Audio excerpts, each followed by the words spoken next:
It's in progress. OK.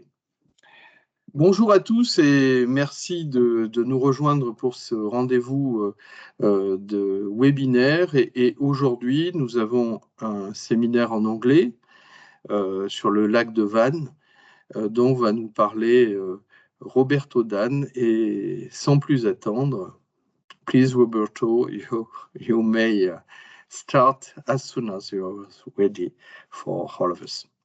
And we are listening to you during, I don't know, half an hour or 20 minutes, maybe more? More or less between 20 minutes and half hour, yes. Okay. And so you may have an exchange or some question to ask to you.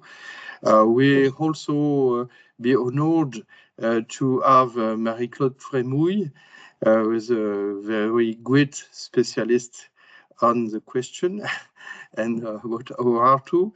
I would like to host also our colleague Novela Vismara, and also Mrs. Peltekian, who is a student and who is very interested in the conference. So I have to stop to talk and to let you do the conference. Please. Perfect. Do you see the cover of the PowerPoint now? Perfect. Let's start. So, good evening, everyone. First of all, I would like to thank Marie-Claude Trémouille. She's the co-author of this presentation. Of course, Eric Raymond and all the staff of the Societatis Anatolicae for the opportunity to be here today. And of course, I would like to thank all the people that is attending to this event.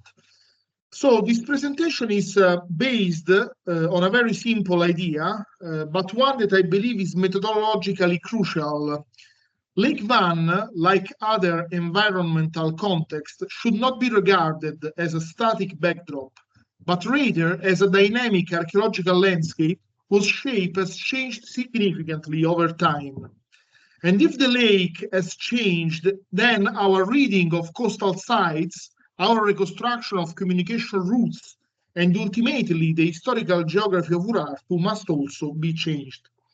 So the point is not simply to show a number of submerged or semi-submerged remains.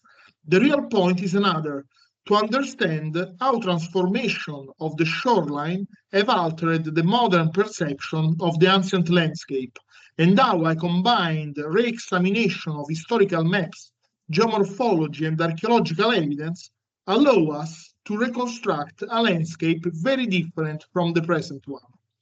In this respect, Lake Van in the Armenian highlands of what is today Eastern Turkey represent an exemplary case. To begin with, we need to place Lake Van within the broader setting, that of the Armenian highlands. We are not dealing with a peripheral or isolated basin, but with one of the three great island lakes of the region, together with Lake Sevan and Lake Urmia. Within this system, Lake Van represents a geographical and historical node of primary importance. From a physical point of view, it is the largest soda lake in the world, situated at about 1,648 meters above sea level, with highly distinctive chemical and environmental characteristics. For our purposes today, however, what matters most is the fact that this vast basin lies at the heart of a region that was central to the formation, expansion, and territorial control of the kingdom of Bia Urartu during the first half of the first millennium BCE. In other words, every change in its morphology inevitably had repercussions on the way in which the surrounding territory was inhabited, cultivated, traversed, and politically organized.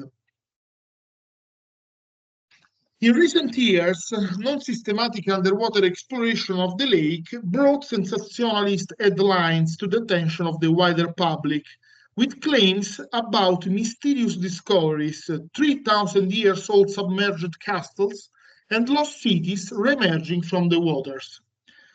Naturally, such headliners are very effective from a communicative point of view, but scientifically they create two problems. First, they tend to oversimplify phenomena that are in fact far more complex.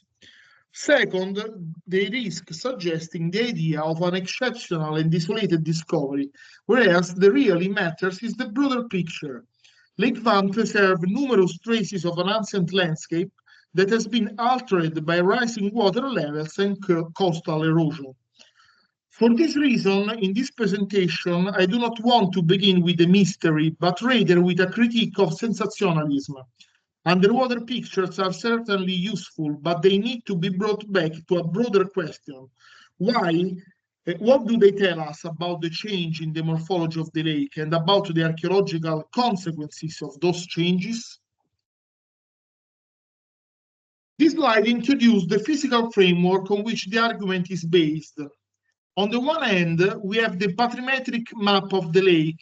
On the other, the topographic and geomorphological map of the Van Basin, showing the quaternary lacustrine deposits and the main ancient sedimentation surfaces.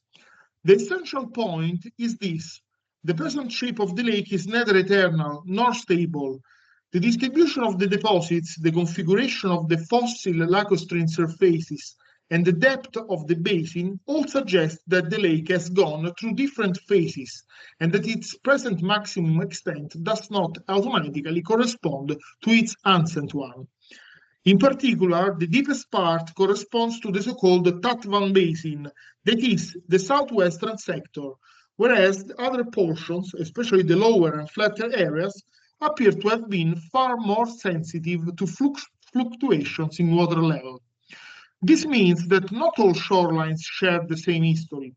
Some sectors, especially in the northeast and along certain low-lying coastal stretches, were much more exposed to transformation, to aggressive submergence, the development of marshy areas, erosion, and the retreat of the shorelines. As we shall see, this has a direct impact on the distribution of the archaeological sites. At this point, historical cartography comes into play, but it must be read diachronically. A map such as Eric Kiepert of 1884 is not important because it documents a different morphology of Lake Van. On the contrary, it is useful precisely because it shows that by the end of the 19th century, the lake had already assumed a configuration broadly similar to its present one. In this sense, Kiepert provides a late point of comparison.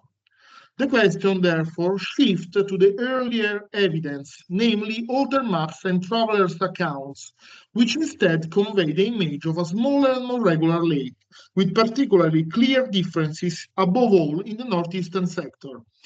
The methodological issue, then, is not whether Kiepert was mistaken, but whether the earlier representation, when they diverged from the modern shape of the lake, preserved the memory of an actual older morphology. It is precisely through the comparison between the earliest cartographic testimonies, the morphological data, and the archaeological evidence that the overall pictures begin to acquire coherence. The most famous piece of evidence in this respect is the map drawn by William Monteith on the basis of information provided by Friedrich Eduard Schulz. For a long time, this map has attracted considerable attention because it shows Lake Van with a shape noticeably different from the modern one, especially with regard to the well-known horn extending eastwards. For many years, it was considered unlikely that a British officer could have made such a major mistake. But in fact, the issue is not the mistake itself. The point is that if the same divergence appears elsewhere as well, then this map ceases to be an isolated anomaly and became part of a broader set of converging testimonies. In other words, the Monteith-Schulz map should not be read as an antiquarian curiosity, but as a document preserving the memory of an older geographical configuration, later erased or distorted by the evolution of the lake. It is precisely this kind of evidence that has helped to reopen the question of the extent of Lake Van in pre-modern and ancient periods. Here the argument becomes stronger because we are not longer dealing with a single testimony, but with a series of different representations. The map by Khatib Chelebi, that of Danville, and the detail from Piquet map. Naturally, each of these images has its own limitations, its own graphic conventions, and cannot be read uncritically. What matters, however, is the recurrence of the same issue. Once again, Lake Van appears less similar to its modern form than we might expect. And when the same discrepancy recurs in several cartographic traditions, and is combined with travelers' accounts and archaeological evidence, it acquires a very strong documentary value. It is precisely this convergence that formed the core of the argument. Not a single piece of evidence, but the intersection of historical maps, travelers' observations, and geomorphology of the basin, and submerged or semi-submerged sites. This picture helps to understand why, for example, the Ershish area is so important in the broader discussion of the shoreline change at Lake Van. We are looking at how a low and unstable sector of the northeastern shore, shaped by the Bendimai River floodplain, abandoned channels and marshy areas. In addition, this landscape was influenced by the nearby Ershish fault, which further increased its fragility. In this context, the remains of Chelebi and Ershish Castle should not be seen as an isolated anomalies, but as a part of a long-term process of geomorphological and shoreline transformation. After considering the geomorphological setting of the area, we can now move directly to the archaeological evidences. The northeastern shore of Lake Van is, in fact, one of the most eloquent sectors, precisely because here environmental and historical transformation are intertwined in particularly clear way. In this slide, we can see the location of Chelebi, marked by the blue dot in the upper left part of the map, an archaeological mound with the remains of medieval cemetery, and above all, that of Ershish Castle, indicated by a blue dot in the lower right of the upper image, together with a well-known 16th century miniature depicting the castle and its surrounding area. This documentation shows clearly that the issue does not arise solely from modern observation or satellite pictures. Already in the pre-modern period, the area appears to have been characterized by amphibious conditions, marshy zones, and structure close to the water or already partly affected by its advance. In other words, we are not dealing only with sites that are today submerged or semi-submerged, but with a long-term process that was also perceived in the historical sources. The miniature, of course, should not be read as a topographical survey in strict sense, but rather as a visual document reflecting a landscape that had already been transformed. And this fits very well with the written testimonies concerning the progressive advance of the water in the Ershish region. Ershish is one of the most striking cases. Today, medieval masonry can still be seen emerging from the water, but the historical sources tell a much broader story, that of an important town progressively abandoned because of the rise of the lake. Lynch's descriptions are especially eloquent. Writing in the 19th century, he recalls that between 1838 and 1841, the level of the lake rose by about 10 to 12 feet, causing the collapse of foundation and the loss of freshwater resources, eventually leading to the evacuation of the settlement. Sinclair likewise reports that parts of the town had by then disappeared beneath the water and that the settlement had shifted from its original location. Perhaps the most interesting point, however, is that around Ershish there has also survived a local tradition according to which the peasant lake covered an ancient fertile plain, crossed by watercourses and even by a bridge now submerged. Even if part of this account is clearly legendary in character, taken as a whole, it preserves our historical memory of the advance of the waters, one that fits perfectly with the geomorphological and archaeological evidence. Two particularly instructive cases may now be considered. The first is Delichai, where the semi-submerged wall were once interpreted as a pier or even as an Urartian harbor. The second one is Dilkaya, along the delta of the Hoshap River, where erosion along the lakeshore has destroyed an important part of the site. In the case of Delishai, we are still in the northeastern part of this Lake Van, the point is quite clear. The interpretation as a pyre or Urartian landing place is weak because it presupposes a higher lake level in the Urartian period, whereas the overall body of evidence points in the opposite direction, namely toward the lower one. The walls now submerged should therefore be understood much more plausibly as fortification structure later affected by the subsequent rise of the lake. Moreover, the context of the rock inscription of Sarduri II at Karatash, close to Delishai, with a reference to the valley and to the vineyard of Sarduri, even suggests that productive and cultivated areas may today lie beneath the water, especially in the northeastern sector. Dilkaya, for its part, illustrates another aspect of the same phenomenon, not only submergence, but also active coastal erosion, capable of literally eating away the western edge of the mound and dispersing archaeological material down the slope.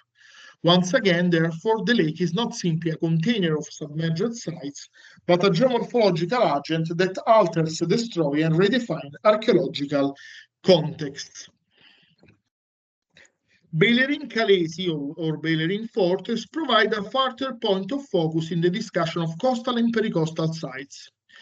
Even where the chronological documentation is not uniform or perfectly defined, what matters for the present argument is the recurrence of the same general configuration. Archaeological remains now lying close to the water, deformed by erosion, isolated or partly absorbed into the modern lakeside landscape. The site, regarded as Urartian, has also given rise to the interpretation of the staircase as evidence of an Urartian period pyre. In this case, however, the same consideration just made for Delishai also can be applied.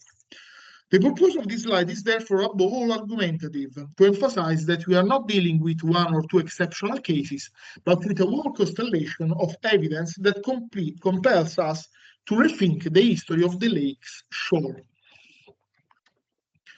More recently, in 2024, media attention focused on a new semi-submerged site along the western shore of Lake Van, in fact already identified by the present speaker together with Marie-Claude Trémouille during the preparation of the contribution published on this topic in 2022.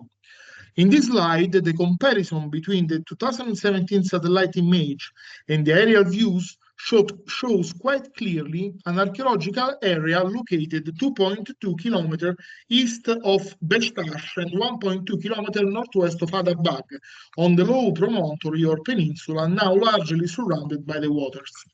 What can be identified is not an isolated monument, but a concentration of rectangular structures distributed over an area of about 155 by 105 meters, that is almost 1 hectare. The visible anomalies seem to correspond to adjoining or clustered units with regular room generally measuring between about 5 and 10 meters per side. It is precisely this planimetric organization that makes the site particularly interesting, even though, on the basis of the images alone, it is not possible to propose a secure date. The most important point, however, is topographical. The site appears to occupy a tongue of land that was once connected with the mainland, whereas today the lake isolates much of its perimeter. In this sense, the case is entirely consistent with the hypothesis of an ancient shoreline very different from the present one. Its importance, therefore, lies not so much in any immediate chronological attribution, but in the fact that it adds a further element to reconstruction of the ancient landscape. Not everything that is submerged is automatically Urartian, but everything that is submerged or semi-submerged may be crucial for understanding the historical transformation of the lake shores. A further aerial picture of this newly identified site is also shown here. It should certainly not be described as a city, rather it appears to have been a small settlement. In the picture, a road or track leading to the inhabited area can be made out, together with a rather irregular and apparently unplanned distribution of the buildings. This seemingly chaotic layout may suggest that the settlement did not result from a centralized urban design, but rather developed in a less formal and more organic way. Adigevasi is a particularly important case. The present fortress stands at the southwestern edge of the modern town, and earlier studies had already pointed to the significance of the site. More recent underwater investigation, however, have identified completely submerged structural remains of different periods at a distance of about 300 meters from the rocky spur of the fortress. Historical sources are especially helpful in interpreting this situation. Hulin had already observed that a wall later than the Urartian period descended toward the shore and even entered the lake, clearly implying a relative rise in the water level after its construction. Sinclair, for his part, described Adigevas as an ancient town that had been progressively drowned, with its southern quarters submerged and the settlement shifting repeatedly from its original position. Adigevas, therefore, is not simply a site with remains underwater. It is a case of a historical town in gradual displacement, forced to move more than once in response to the transformation of the lakeshore. The picture also shows the well-known Adigevas relief, a 7th century Urartian monument dating to the reign of Rusa, son of Argishti. It originally came from the nearby site of Kefkarisi, but was later cut out and transferred to the medieval fortress. This circumstance has contributed to an incorrect interpretation of the submerged remains, which have often been too readily attributed to the Urartian period. The underwater picture clearly shows that the submerged remains belongs to more than one building phase. Some walls seem to incorporate a probable reused Urartian block, but the masonry techniques are not uniform. Alongside dry-stone structures, there are also walls built with mortar, which point rather to medieval phases. This interpretation is consistent with the broader archaeological context, since the area has also yielded Ottoman funerary stele and Armenian Kachkars. What emerges, therefore, is not a single monumental complex of one period, but a stratified, built landscape formed over time. The importance of these remains lies precisely in this complexity. They show that the rise of the lake submerged structures belonging to different historical places, and that the underwater context of the Adigevas must be read as a result of a long process of occupation, reuse, and progressive submergence. The following pictures are especially important because they show a large number of Ottoman inscriptions, clearly pointing to the presence of a submerged cemetery. In this case, therefore, the issue is not the attribution of the remains to a single monumental complex, but the recognition of a funerary area now partially lost beneath the water of the lake. This evidence is particularly significant because it confirms that the submerged context of Adigevas includes not only architectural remains, but also later burial areas, further illustrating the long-term transformation of the shoreline and the progressive encroachment of the lake onto the historical settlement.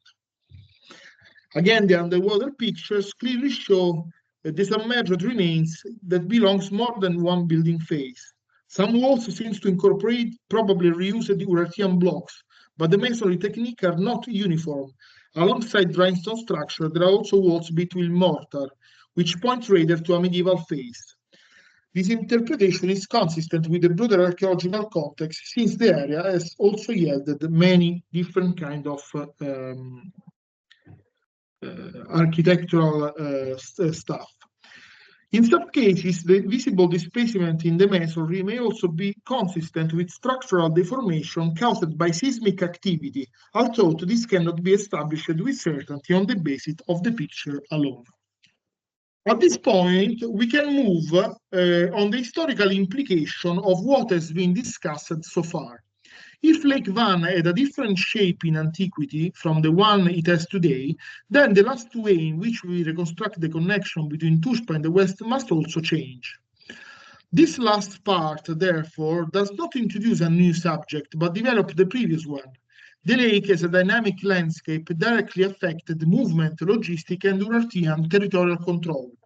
On the basis of topographical analysis and the distribution of sites, it is possible to reconstruct three major routes between Van and the Euphrates region, not as isolated routes, but as parts of a coherent network of movement and control. The picture also includes the features along the westward stretch of the Van that Velisevin, a Turkish archaeologist, has defined as a Urartian road, although it is quite clear that it is not in fact a Urartian road, but it's later in date. The first route is perhaps the most significant from an interpretative point of view because it is the one that depends most closely on the reconstruction of the ancient morphology of the lake. In essence, this route is based on the idea that the northeastern margin of the Lake Van was less extensive in antiquity than it is today, thus making possible a terrestrial corridor that has now disappeared or been heavily transformed. The route begins in Tushpa, the Urartian capital, passes through Kalejik, Garibin Tepe, and Dayanis, and then continues toward Akhlat, Tadvankan, Kurtaran Tepe, Palu, and finally Malatya. Most importantly, along this line, there is a genuine chain of fortified sites and control points. Route 1, therefore, shows very clearly that the reconstruction of the Urartian routes changes radically once the paleogeography of the lake is taken into account. The second route follows a more northerly logic and is less dependent on the reconstruction of the ancient lake. It is a longer route, but also one that is very dense in terms of control sites. After Tushpa and Kalejik, the route crosses a strongly structured belt with sites such as Delijai, Zernaki Tepe, Kotrapinar, Arnavur Tepe, Kayeri and other nodes that accompany the movement westward before reconnecting with the main corridor leading to Palu and then to Malatya. This route shows clearly that Urartu did not rely on a single axis to maintain its connection with the West, but rather on a network of parallel and complementary routes. Route 2 thus reflects the strength and strategic redundancy of the system. The third route is the southern one, and it's also the shortest. From Tushpa, it passes through Kits-Kalesi and Ishet-Kale, then follows the southern shore of the lake toward Tatvan, and from there continues northwestwards until it reconnects with the system leading toward the Murat and Euphrates rivers. It is a particularly interesting route because in some stretches it is difficult to trace clearly today. Yet this very difficult way may depend on the fact that part of the coastal or subcoastal route was altered by the rise of the lake. Route 3, therefore, is not a weak hypothesis, but a plausible reconstruction of a more direct alternative route, one that completes the picture of the connection between Urartian capital and the western frontier.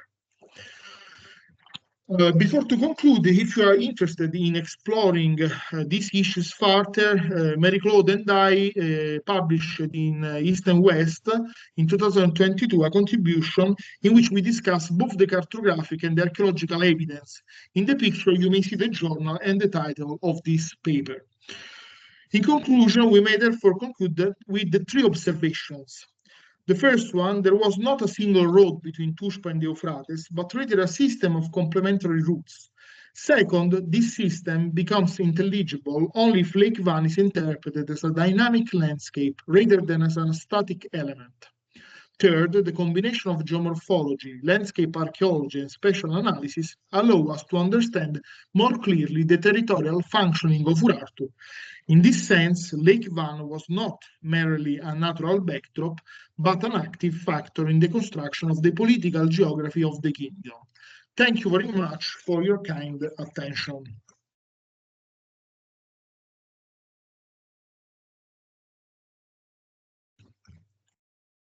So if there is any question.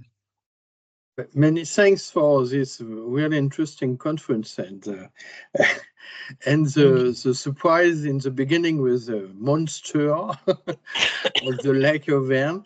I'm quite sure that anyone has many questions or maybe some remarks. Maybe Marie-Claude would like speaking. Donc, pas de questions. No question, yes. Oui, tu connais déjà tout ça, mais peut-être des ajouts ou des... Une chose que l'on peut dire, par exemple, vous m'entendez? Oui. Oui, oh, oui, très bien.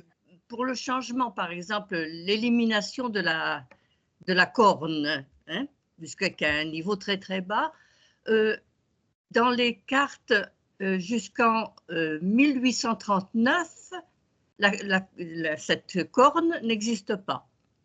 À partir de 1840-1841, apparemment, elle commence à apparaître. La raison pourrait en être un tremblement de terre. On sait on a des études qui ont été faites, il y a eu ce qu'on appelait un méga-séisme qui a duré pendant plus de 4 mois et qui a certainement, justement, à cause des deux plaques qui se retrouvent, qui ont une action verticale et horizontale en même temps, qui ont provoqué probablement justement cette transformation des niveaux de terrain et donc ont permis, disons, l'élimination de l'eau et qui ont formé cette corne. Ça pourrait être enfin, je ne sais pas, c'est très probablement une des causes, une seule. Il y en a d'autres certainement.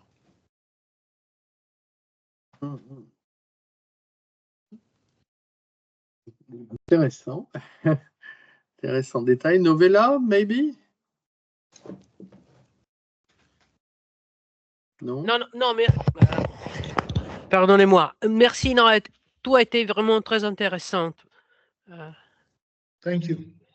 Thank you very Bon, much. alors, peut-être également monsieur ou madame Peltekian, non? Allô, oui. Oui. Allô, oui. On m'entend? Oui, allez-y, monsieur. Oui, test, bon, je vérifie. D'accord, très bien. D'abord, merci beaucoup pour la présentation, en français ou en anglais à propos. Peut-être en anglais pour Roberto, ce sera mieux, mais non, mais sinon français pour nous. If it is a direct question to me, I prefer in English, to tell the truth. Of course, I can understand French, but I scared that I could lose something. So we may translate Okay, if it's necessary. Okay, Try to. We'll mix. We'll do like the Lebanese person, So thank you very much for the presentation first. Pretty interesting, let's say. First, I mean, not question or more like parallels.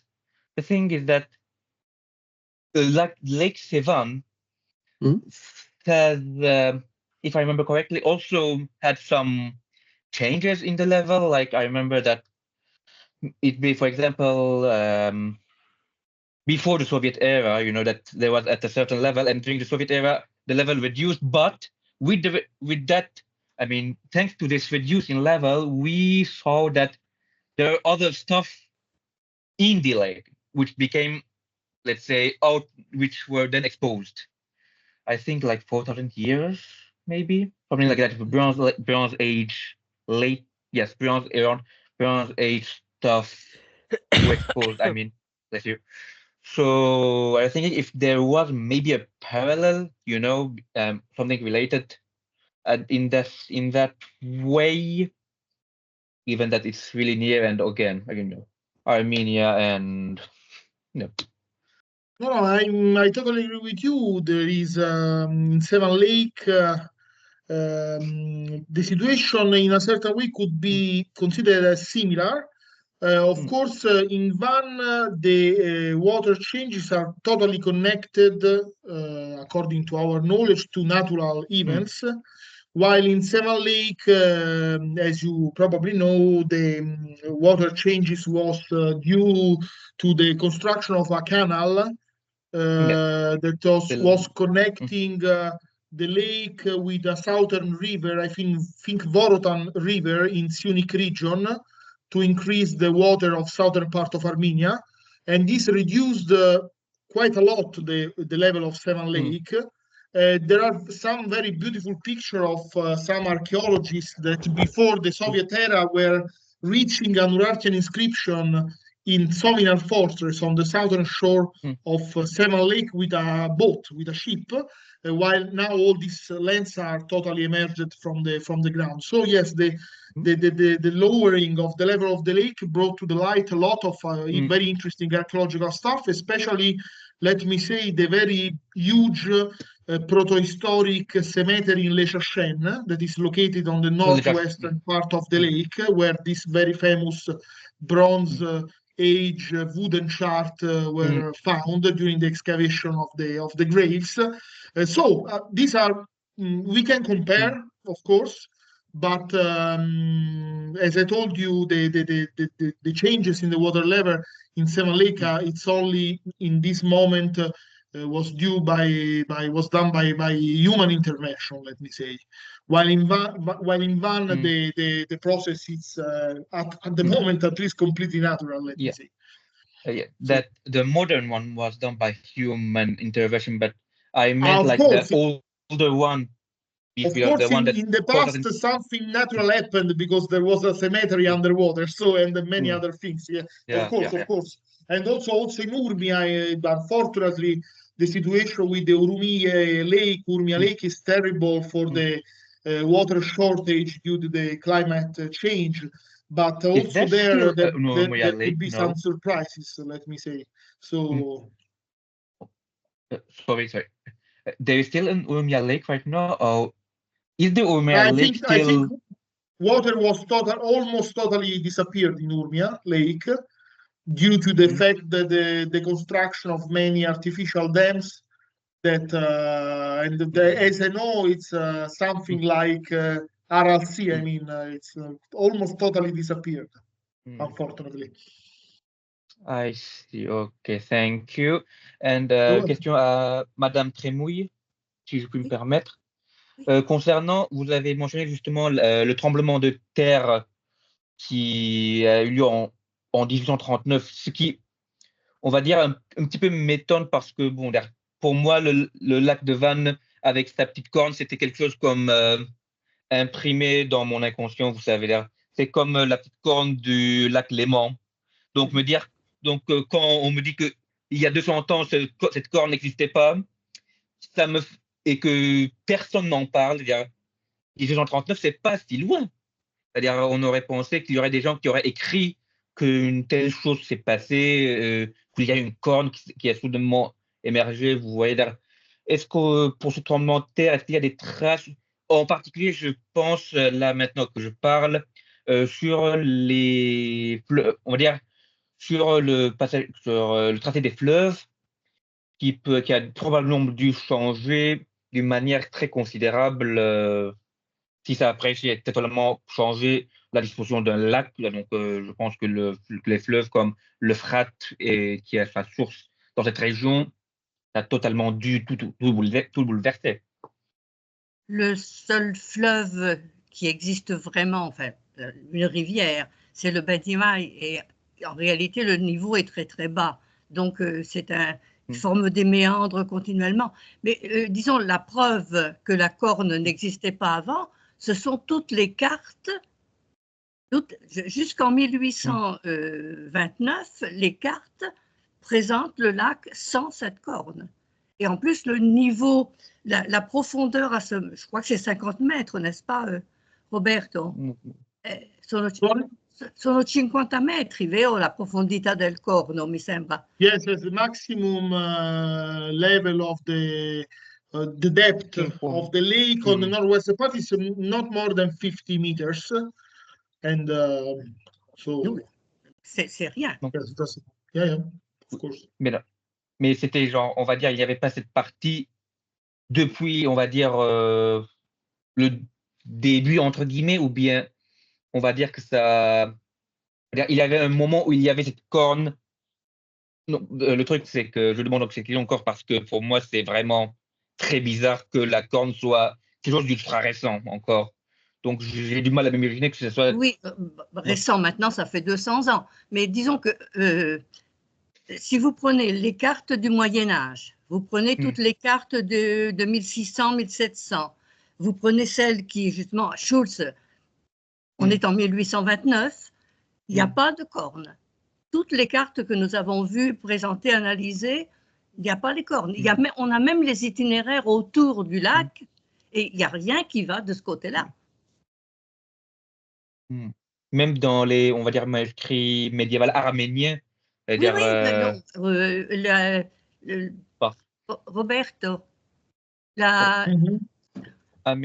manuscripto armeniano, dans les manuscrits arméniens, in the Armenian manuscripts. puoi mettere la carta Yes. che ci aveva mandato il professore armeno. Sì, sì. Let me share. Et donc, on met la carte aussi. There's another point I want to ask also on the map before. Tiens, là c'est ça. Alors, c'est une, Oui. attention, c'est une carte, donc c'est une carte antique. Il faut penser qu'il faut elle n'est pas dans la direction normale.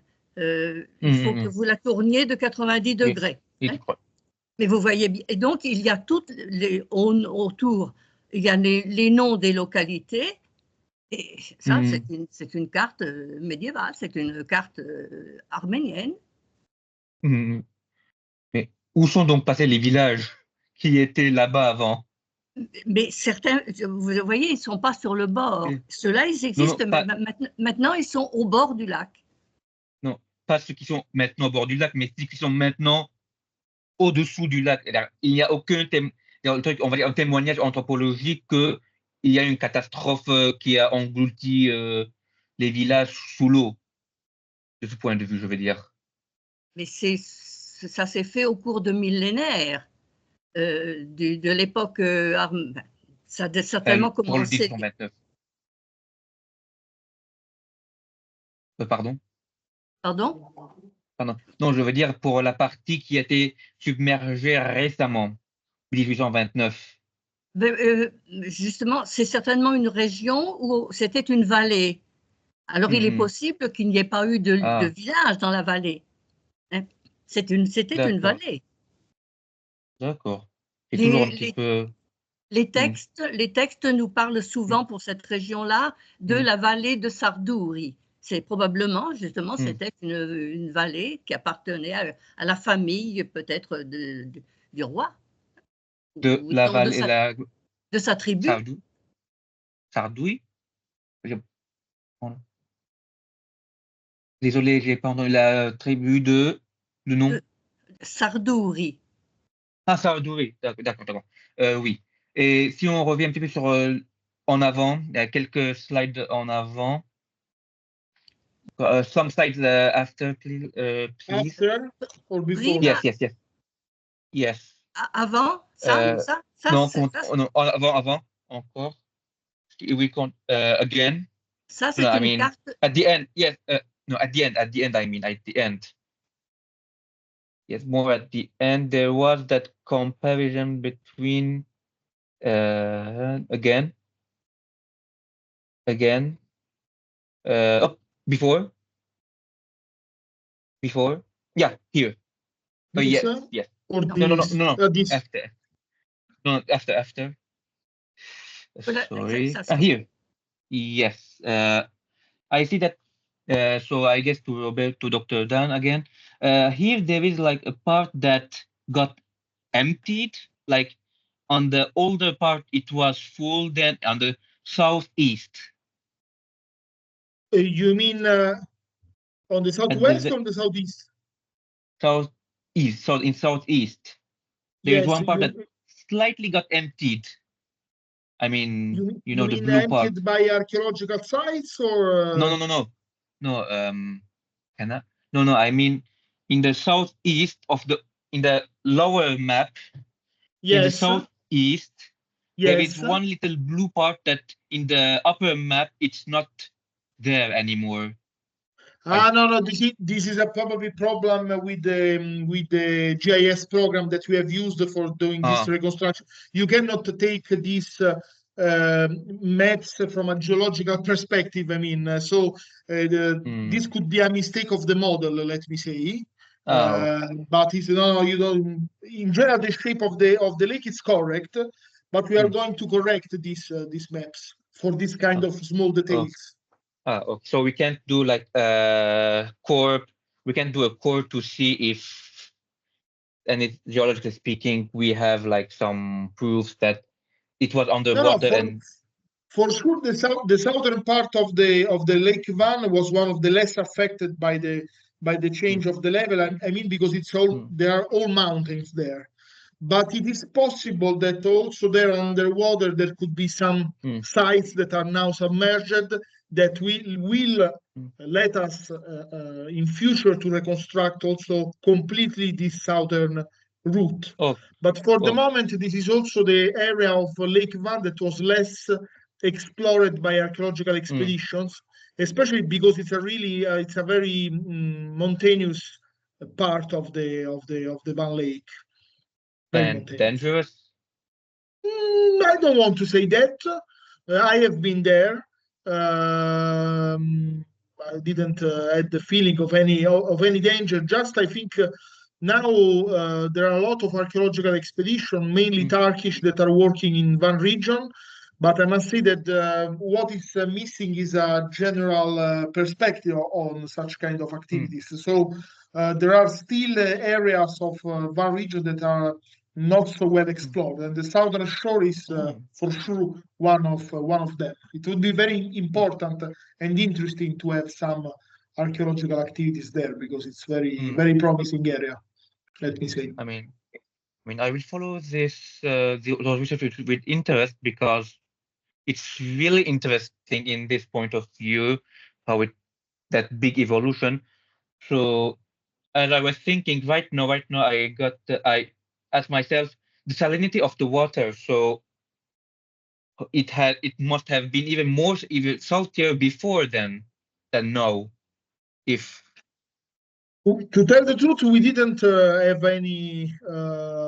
We didn't thought about the question of the salinity, but it would be interesting to see if there are some, because there were a lot of geological studies, of course, on Lake Van, and to deepen the knowledge about such kind of problem, about salinity. I mean, that of course it's something that have a big impact on many activities and the use of the lake. Let me say so. Thank you for this remark. It's something on which we have to spend some time. Oh no, thank you for your presentation. I mean, and let me say our presentation. I spoke, but all the things that you are looking at is the results of our joint work and contribution with Marie-Claude. So, okay. And Alexander Solcha has questions. I mean, he just came. Alors, Alexandre, tu nous mettais des messages dans la conversation, mais tu peux intervenir si tu le souhaites. Ah, peut-être, je ne sais pas s'il nous entend. Donc, Alexandre, ton micro est éteint. Oui, vas-y. Oui, excusez-moi, je ne voulais pas interrompre un si brillant exposé. D'ailleurs, je suis désolé parce que malheureusement, j'ai une longue journée, donc j'ai dû un peu me reposer avant de venir. Donc malheureusement, j'ai raté un petit peu l'exposé lui-même. Mais par contre, j'ai voulu soumettre une question qui, à mon avis, est intéressante, c'est-à-dire la comparaison des campagnes assyriennes autour du lac Van, et notamment le récit de Shalmaneser, et la question de la géographie urartéienne. Voilà. Alors, j'en parle parce que j'ai un joli volume que j'avais sauvé à l'époque de Moscou, puisque le département voulait partir, et donc ils avaient laissé les livres dans le corridor en disant que ceux qui étaient intéressés pouvaient les prendre. Et c'était les volumes très bien faits de l'Académie allemande concernant les campagnes assyriennes, notamment de Shalmaneser et le reste. D'accord. Donc moi, j'ai tout pris. Bon. Et ça m'intéresse sur 3 points de vue. Le premier, l'aspect linguistique entre les toponymes assyriens et ceux qu'on pourrait trouver en Urartu. Ça, c'est point numéro 1. Deuxième, c'est-à-dire la toponymie que vous avez faite, qui, à mon avis, est très bonne, mais qui pourrait être complétée par d'autres sources en lien avec ce genre de campagne militaire et le reste. Donc ça, c'est 2. Puis troisième, un travail de plus longue envergure, ça ne veut pas dire qu'il n'a pas été fait. C'est plutôt une étude comparative, mais donc la comparaison entre des toponymes actuels, les toponymes que l'on trouve sur des cartes, notamment médiévales, les possibles, parce que sauf erreur, il n'y en a pas beaucoup, mais quand même les possibles toponymes latins qui pourraient être de cette région-là, Et puis, évidemment, ce qu'on trouve côté assyrien et Urartu. Voilà. Donc, c'est le petit fruit de ma réflexion. Alexandre, could you summarize your questions, your 3 questions in English, please, for Roberto? It's easier to him because your questions are a bit long, and so it's not so easy to answer properly. My pleasure. My pleasure. So I will summarize. So the first one is about the idea of putting together the aspects of Assyrian campaigns, like the one of Shalmaneser, and the Urartian geography in a whole. That's point number 1. Point number 2, you presented very good toponyms of all the Urartu region. My question would be, is it possible to check more precisely every aspect of the Assyrian locations related to Urartu, and then check with the Urartian elements and the documentation we have, and see if we can develop a toponymy on it. And finally, we spoke of ancient cards, yes, maps to be precise. So is there a possibility to provide connections between those medieval maps, aspects of Latin Roman Empire region around Urartu, and the Urartian locations we would be able to already know? Well, that's basically it.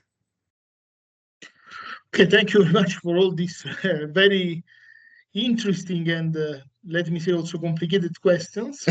So no, it's of course it's very interesting. We are dealing with many of these aspects with Marie-Claude in these months, in these years. Let me say we are often working about historical geography because all this stuff are connected with historical geography, with toponyms, with the relations between Urartu and Assyria. It is everything is always very stimulating and also, let me say, Marie-Claude, complex. Of course, I think from toponyms point of view, from toponymastical point of view, a lot of work was done in the last years. Several toponyms were reconnected with Urartian, for example, and Assyrians were connected also with some medieval toponyms and so on. Of course, most of the work must be done, but we need more documents, let me say, more written documents and documents in situ to deepen our knowledge of the historical geography of these regions. This is, of course, this problem is connected also with the route of used by the Assyrians to cross the Urartian territory. Of course, we must take into account that most of the reports of the Assyrians are, let me say, propaganda. So we don't know exactly how many times the Assyrians were able to enter in Urartu, to cross it. And of course, let me say, the organization of the Urartian kingdom was very different from the Assyrian ones. There was not a real territorial control from a military perspective. I mean, the Assyrians had the opportunity to cross the Urartian country without finding big resistance, because the Urartian army was very different from the Assyrian one. They weren't able to fight against the Assyrians and to block them on an open field. When they did it, for example, in the famous Kishtan and Alpi clash of 743 BC, Urartu had a big loss in that clash, because they tried to fight against Assyrian on the favorite ground, so an open battlefield. Urartu, of course, the territory of Urartu was, of course, let me say, crossable by the Assyrian army, but we don't know how many times and how long were these expeditions, even because we must take into account weather condition. I mean, the territory of Urartu is very harsh. It's harsh today and was harsh, of course, before in the first millennium BC. So we must take all this Assyrian report with a bit of care, and I hope that in future the discovery of more documents will let us to fix more point in the reconstruction of the historical geography, and of course also of the route and the itineraries that the Assyrian did in these lands. Of course, in the territory of Urartu, the routes are not so many, because it's not like Mesopotamia, where you can, of course, reach a place from many different locations. In Urartu, the geography, of course, provides some limits in the way in which you can reach a place. For example, to reach the Tushpa, that was the capital of Urartu, you don't have more than a couple of ways that, of course, were very well protected by Urartian fortresses. So I hope that I answered most of your questions. Yes, thank you. You did, and it shows that I am right. This is exactly where we have to go further. So thank you very much. Thank you. You're welcome. We must ask to our Turkish colleague to do more archaeological surveys to increase our knowledge. I cannot hear you, Eric. I think you don't have the volume. Yes, I have cut off the microphone. So I just ask if there are any other questions to ask to you, or any remarks about this fascinating topic. Yes. How can we get more updated on the topic in the coming days or months or years? Sorry, can you repeat? I didn't hear you. How can we get updated about this topic in the coming month, year? Of course, it is not depending only by us, of course, but on the level of the research. For example, I hope that in future in Van, a very serious program of underwater survey will be done to try to fix all these features that I showed you, but most of these materials are coming from social media, from a newspaper, from for the moment, as I know, there are just a few publications, scientific publications, I mean, that are facing such kind of situation. One is, of course,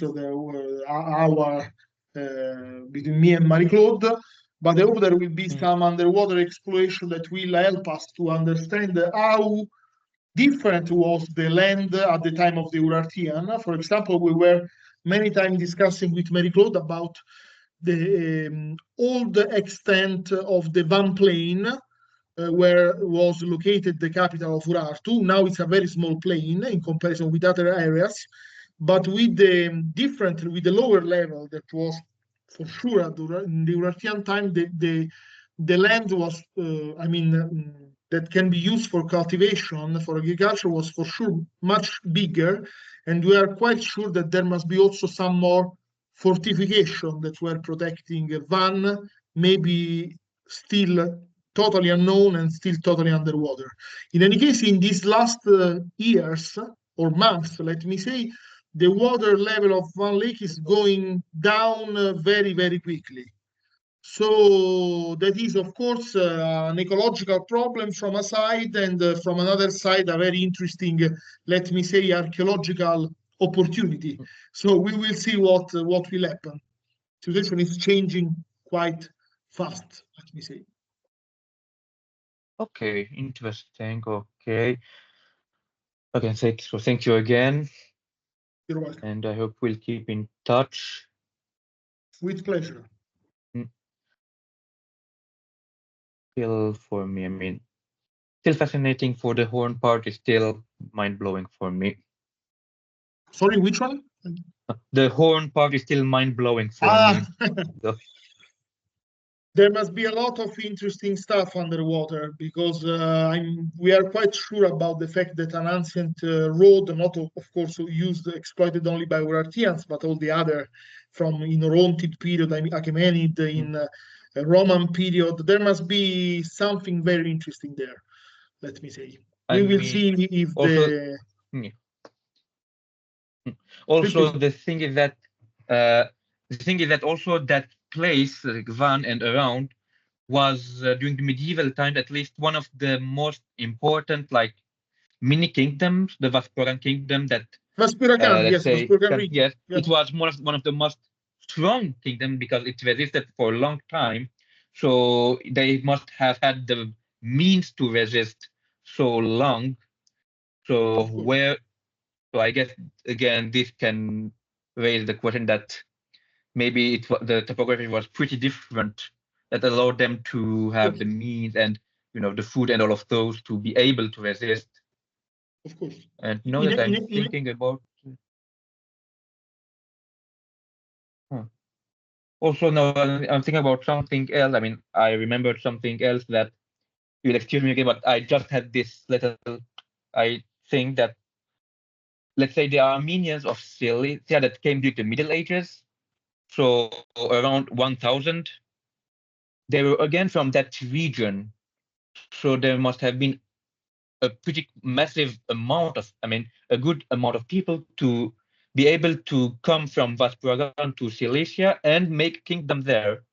So I mean, again, it's like the sheer amount of people that must have lived there that were able to demographically wait on the foundation of an Armenian kingdom somewhere else, taking into account that displacement must probably have removed a lot of people.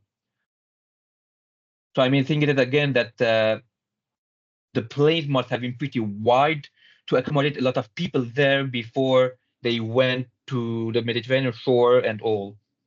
Again, there were a lot of Armenian settlement and very important centers there. For example, in the picture that I shown in the beginning and at the end of our presentation, there is beautiful pictures of Akhtamar Island. That is a very small island that is hosting the remnants of a very impressive and beautiful Armenian monastery. But in the Armenian records from the Middle Age, now I don't remember the author, maybe Anania of Shirak, I don't remember. It was written that on the Akhtamar Island there was a city and a very big settlement that it's clearly still underwater. So the picture, if the situation with the water level will continue in this way, it will be enriched a lot in the next years. For example, just a few weeks ago, a new, totally unknown Armenian cemetery came out from the water of the Van Lake with a very beautiful kachkar of a type that is very typical for Armenians in Van region, that it's quite different from, for example, from the kachkars from the Sevan, from a modern Armenian region. So situation is really in progress, let me say. And which universities, I mean, who is founding or who are founding the research, I mean? Our research, you mean? Yeah, in general, yes. Yeah, me and Marie-Claude, we are affiliated with ISMEO, that is an important, one of the most important research institutions in Italy now. So this research was not founded at all. It's just our own research by me and Marie-Claude, but in general, our activities, because we are working with archaeological excavation in Armenia, Georgia, and starting from this year also in the Republic of Moldova, are founded by ISMEO and usually by Ministry of Foreign Affairs of Italian Republic.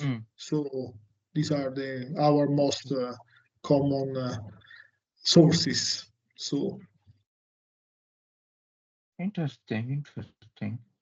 Okay, thank you again. You're welcome.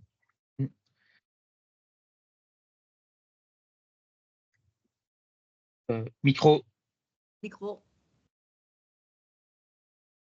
Eric, we cannot hear you. The Microsoft is off. Sorry. No, no. Bien, je ne sais pas s'il y a encore d'autres interventions. J'ai vu que Luc Huitenhoff nous avait rejoint, mais n'a peut-être pas pu suivre le début de la conférence, donc je ne sais pas s'il souhaite intervenir, mais il le peut. Est-ce que vous avez d'autres éléments?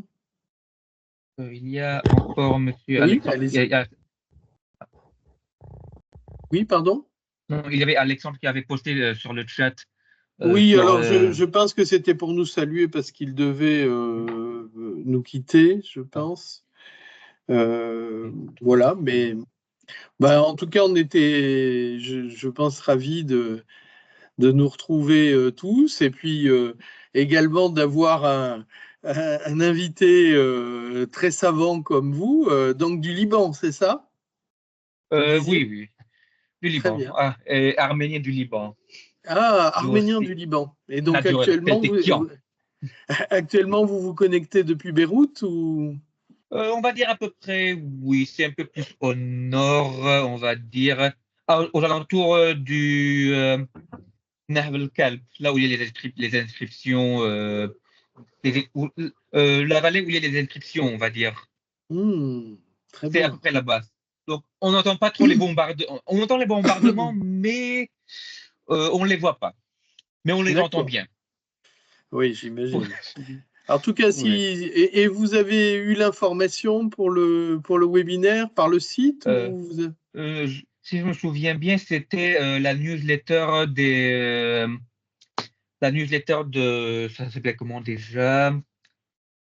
C'était la newsletter pour tout ce qui était archéologie du Proche-Orient, de l'Inde. Oh, j'ai oublié le nom. C'était une newsletter. du Wolfson College ou? Non, non, non, Non. non. Attendez, je vais vous le dire maintenant. C'est intéressant de savoir si on est relayé. Oh, oui, C'est très je bien. pense que oui. Alors, je l'ai archivé. C'était là. Vous m'excuserez. Oh. Mais en tout cas, Caravansérie. Le nom de la newsletter est Caravansérie. Et c'était Caravansérie. Voilà. Actualité de la recherche. Actualité de la recherche du Maghreb à l'Indus. Et c'est en général toutes les semaines, ils envoient une newsletter pour, on va dire, informer sur ce qu'il y a comme séminaire, l'agenda de la recherche, ou bien les appels à écrire, on va dire, des articles. Oui. Bah, écoutez, Par exemple, très ici, bien. voilà. En tout cas, ici. si vous voulez suivre nos actualités, ben, sur societasanatolica.org, on essaye de mettre les manifestations scientifiques. N'hésitez pas à nous contacter si par mail, si vous voulez être dans notre petite newsletter. Alors que, bon, là, il y en a une qui est passée avec quelques erreurs de latin, malheureusement. Mais bon. Et puis même, vous pouvez, si vous le souhaitez, nous rejoindre et adhérer à l'association. Vous êtes le bienvenu, puisqu'on a un caractère, on n'est pas très nombreux, mais nous sommes répartis un peu dans j'allais dire en Europe et au Proche-Orient, mais parfois c'est même plus loin. Donc, dans l'histoire de la Societatis Anatolica, on a eu des membres américains, israéliens, alors libanais, je ne crois pas encore, des Turcs, effectivement, parce qu'on a une amitié avec le TB depuis très longtemps. Et puis toute l'Europe, hein. Marie-Claude et Novella sont en Italie, Roberto également, donc l'Italie est bien représentée, Alexandre à Moscou, et nous avions Luc pour la Belgique, et moi-même la France. Voilà, je suis en minorité, vous voyez. Oh, en même temps, puis qu'on dit Liban, c'est un Arménien du Liban en même temps. Donc, oui, et puis on aime beaucoup, effectivement, l'Arménie, ça fait rêver, hein, de toute façon, l'Urartu cher à Marie-Claude et à Roberto. Donc, voilà. Ah, mais c'est intéressant, on va dire. Mais il n'y a personne d'Arménie. Il n'y a personne qui adhère de l'Arménie, on va dire. Et non, je ne pense pas que nous ayons, alors peut-être dans les anciens membres, mais actuellement, je ne pense pas que nous ayons, je réfléchis, mais de membres arméniens, mais on est prêt. Dans les nouveaux adhérents, on a des adhérents portugais, hittitologues, mais on n'a pas encore de membres arméniens actifs. Donc, à bon entendeur, ça peut être vous-même ou vos collègues. Ou... Voilà. J'ai bien des noms en tête qui ça pourrait intéresser, même s'il y a il y a une personne qui est un très bon encore wardologue, mais bon, on va dire Union soviétique oblige. Il a pris allemand au lieu d'anglais à l'époque. Mais on peut s'efforcer d'écouter effectivement des conférences en allemand. On accepte.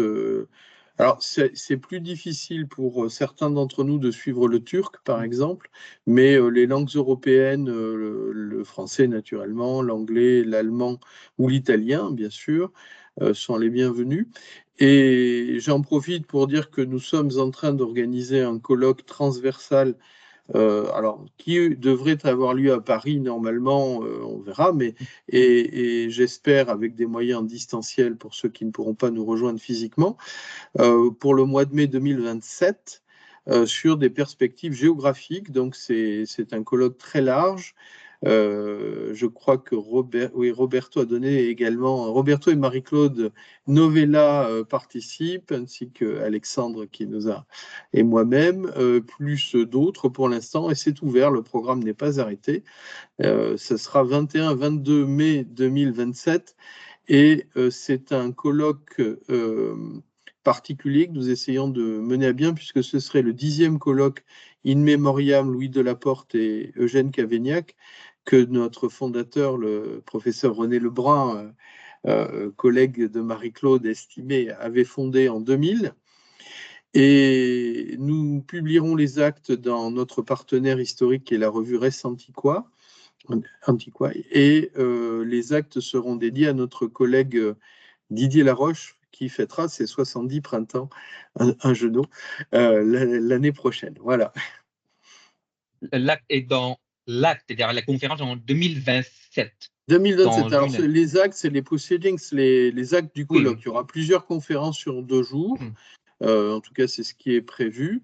Et pour l'instant, on admet aussi call for paper. Hein. On est en appel à contribution. Outre les personnes que j'ai citées, on a le professeur Argune Lafleu qui m'a déjà envoyé son abstract. Les autres, dont moi, n'ont donné qu'un titre. Et également Didier Laroche, qui ne sait pas que les actes lui seront dédiés, mais sera présent pour une communication également. Voilà, mais si vous-même vous souhaitez nous proposer une communication et que vous veniez à Paris ou que ce soit en distanciel, on essaiera de faire du distanciel aussi. On l'avait fait avec nos collègues russes il y a 4 ans. Oui, allez-y. La date butoir pour, on va dire, l'appel. Alors, je dirais que le plus tôt est toujours le mieux, mais moi, j'avais une première échéance qui est expirée, où j'ai transmis un programme provisoire pour demander une subvention à l'État. Donc, c'était au 1er mars, mais donc il n'y a plus de vraie date butoir, mais voilà. Mais le plus tôt est le mieux, effectivement, qu'on puisse organiser. Pour l'instant, et puisqu'on est très transparent, je n'ai pas encore de réponse sur l'institution qui nous accueillerait. Ça semble compliqué à l'Institut catholique de Paris, même si je n'ai pas de réponse définitive encore. Et j'ai sollicité la maison de la recherche à l'Université de la Sorbonne. Bon, voilà. Alors sinon, on a une solution de repli chez le professeur Trémouille en Italie, mais on va voir parce que ça peut être l'occasion de faire un 2e colloque aussi. D'accord. Non, mais il y a encore du temps. Il y a encore un peu de temps puisque c'est en mai 2027, mais ça serait bien si vous proposez un titre, moi je dirais avant l'été, ça serait bien, et puis le résumé, ça peut être plus tard. Ou bien, au pire, on peut faire, on va dire, les conférences, c'est-à-dire avant les conférences en Turquie directement.